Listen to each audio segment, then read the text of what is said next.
Mesdames et messieurs, c'est toujours un plaisir de vous informer. Soyez les bienvenus. Au sommaire. Le samedi 4 février dernier, un concert a été organisé en la cathédrale Sainte-Thérèse de l'Enfant Jésus de Boaké à l'occasion du 125e anniversaire de présence en terre ivoirienne des Sœurs Notre-Dame des Apôtres. Celles résidant dans la circonscription ont partagé ce moment de joie avec les fidèles. Et puis, hors de nos frontières, les frères de la custodie de Terre Sainte ont apporté leur soutien à des victimes du tremblement de terre qui a dévasté le sud de la Turquie et le nord de la Syrie dans la nuit du 5 au 6 février dernier. Une action qui a fait naître une lueur d'espoir chez ces personnes qui ont été secouées par ce phénomène naturel. Dans le cadre de la célébration de façon éclatée de leurs 125 ans de présence en terre ivoirienne, les Sœurs Notre-Dame des Apôtres, vivant dans l'archidiocèse de Boaké, ont ponctué ce jubilé de plusieurs activités, dont le concert organisé le samedi 4 février dernier en la cathédrale Sainte-Thérèse de l'Enfant Jésus. Cet événement qui, au-delà du divertissement, a été une occasion d'action de grâce, a vu la participation de 4 chorales prestant en différentes langues africaines. Un reportage de Charles Nkwazio, commenté par Morel Poti.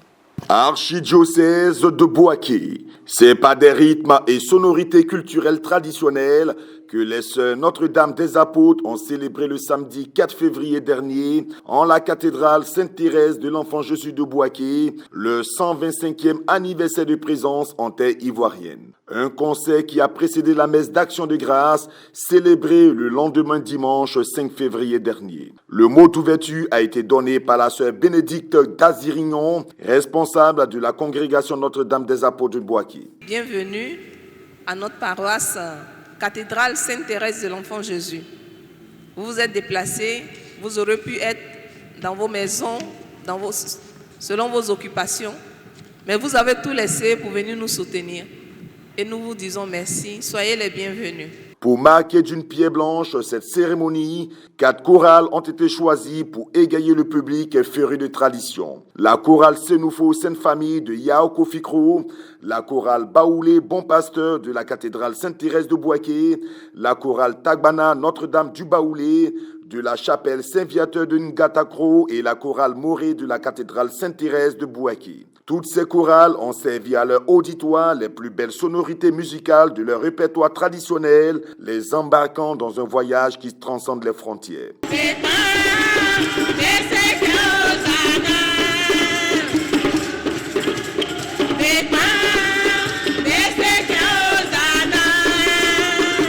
Cette soirée traditionnelle a été fort appréciée par le public car chacun en a eu pour son compte, quelle que soit son origine ou son ethnie.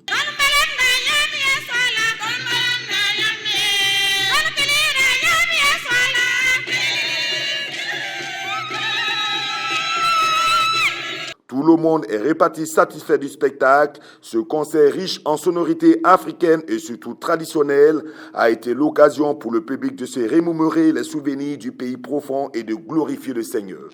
Tout autre sujet à présent. Le vendredi 3 février dernier, à l'occasion de la 3e édition de la Journée internationale de la fraternité humaine, son Excellence Monseigneur Bruno Essoyedo, évêque du diocèse de Bondoukou, a rendu une visite d'amitié au grand imam de la ville avec une délégation composée du révérend père Norbert Éric Abécan, secrétaire exécutif national de la commission épiscopale Justice, Paix et Environnement. C'est tout ce qui est la promotion humaine. Il en est le président. Il a souhaité qu'en ce jour, souvenir, parce que nous nous souvenons du pape François qui a été visiter le grand imam Atta pour asseoir vraiment la fraternité humaine. Et Monseigneur a voulu que nous marquions ce jour-là. Il nous a demandé de venir et nous sommes venus d'Abidjan, justement, être avec lui et saluer le grand imam, d'un sentiment de joie tout simplement. Et comme l'imam l'a dit, notre prière, notre souhait, c'est que une fois que le pont est dressé, que l'herbe ne pousse plus. C'est-à-dire qu'il faudrait qu'on emprunte dans les deux sens. Nous venons le voir, il vient nous voir, nous gardions ce dialogue-là. C'est avec le dialogue qu'on peut mieux se connaître, mieux s'aimer et mieux travailler ensemble. C'est ce que Monseigneur a voulu et nous sommes venus manifester cela.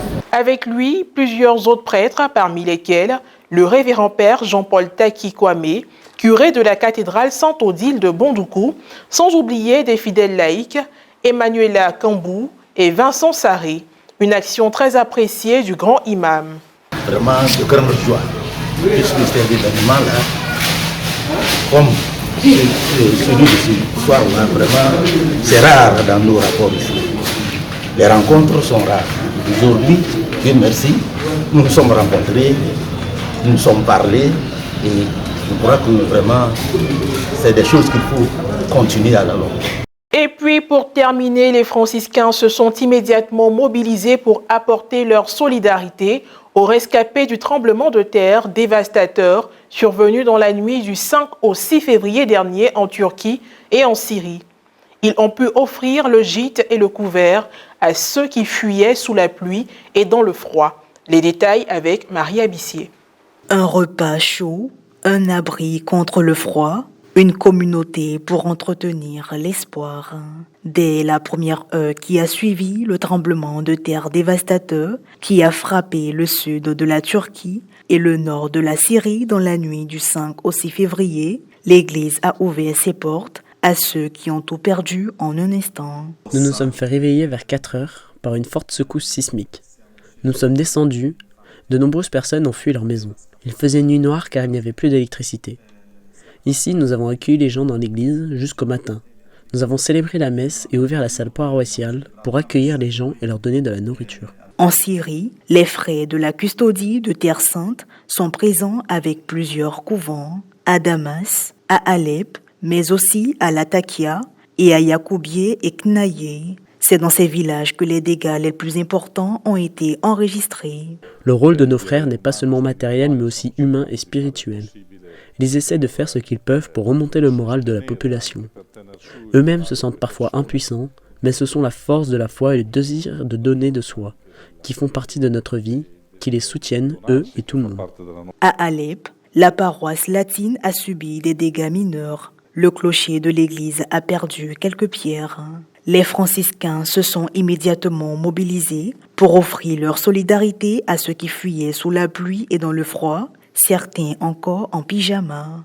La cantine paroissiale, qui servait déjà environ 1200 repas par jour aux plus démunis, en sait désormais environ 4000. Une aide rendue possible grâce au soutien de l'association Pro Terra Sancta, qui soutient de nombreux projets de la custodie et qui a lancé une collecte de fonds d'urgence. La communauté d'Alep a reçu la visite du cardinal Mario Zenari, nonce apostolique en Syrie, qui a voulu apporter un message de solidarité et aussi exprimer la proximité du pape. Ce sera un test d'humanité et nous serons jugés devant l'histoire, a déclaré le cardinal, appelant la communauté internationale à dépasser les intérêts politiques.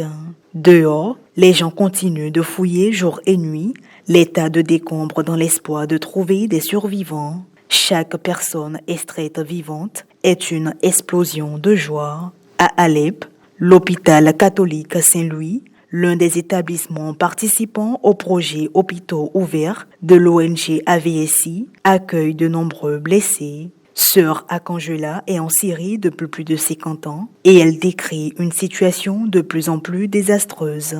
On a eu très peur. On a sauté de nos lits pour courir dans la cour de l'hôpital. On a accueilli les premiers blessés, arrivés en urgence, et on a appris ce qui s'était passé dans la ville. Il y a tant de morts, de blessés et tant de réfugiés. C'est vraiment terrible. C'est la vie. Le sens de notre présence, c'est de pouvoir soulager la souffrance, apporter un soutien, redonner de l'espoir à ceux qui le perdent à cause de la situation que nous vivons. Ainsi s'achève cette édition d'information. Merci de l'avoir suivi, que je veille sur nous. À très bientôt.